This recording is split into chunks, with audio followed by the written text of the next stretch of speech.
PPE കിറ്റിനെ കുറിച്ചുള്ള CAG report അടിസ്ഥാനരഹിതമെന്ന് മന്ത്രി വീണ George. കാലാവധി കഴിഞ്ഞ മരുന്ന് നൽകിയിട്ടില്ല. PPE കിറ്റിട്ടായിരുന്നു മൃതദേഹങ്ങൾ സംസ്കരിച്ചത്. ഒരു പുഴയിലും മൃതദേഹം ഒഴുകി നടന്നിട്ടില്ല.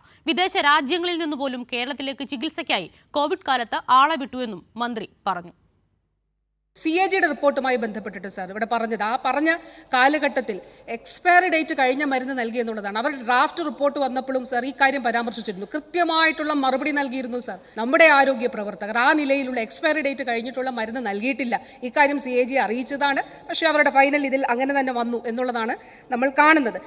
ആഗോളതലത്തിൽ PPE കിറ്റിനും മറ്റും എല്ലാ സാമഗ്രികൾക്കും ദൗർലഭ്യം നേരിട്ടുള്ള ഒരു കാലഘട്ടത്തിൽ എങ്ങനെയും PPE കിറ്റുകൾ അത് വാങ്ങണം, ഗ്ലൗസ് ഉൾപ്പെടെ വാങ്ങി അത് സംഭരിക്കുന്നതിന് വേണ്ടിയിട്ടാണ് സാർ സംസ്ഥാന സർക്കാർ ശ്രമിച്ചിട്ടുള്ളത്. ഇവിടെ ഒരു ഓക്സിജൻ കിട്ടാതെ ഒരാളും മരിച്ചിട്ടില്ല സാർ. വെന്റിലേറ്റർ കിട്ടാതെ ഒരാളും മരിച്ചിട്ടില്ല സാർ. സാർ, വികസിത രാജ്യങ്ങളിൽ അത് സംഭവിച്ചിട്ടുണ്ടെന്നുള്ളത് നമ്മൾ കാണണം സാർ. വികസിത രാജ്യങ്ങളിൽ നിന്ന് മുതിർന്ന പൗരന്മാരെ അടക്കം ഇവിടേക്ക് ചികിത്സയ്ക്ക് വേണ്ടി വിട്ട സാഹചര്യം ഉണ്ടെന്ന് ഓർക്കണം സാർ.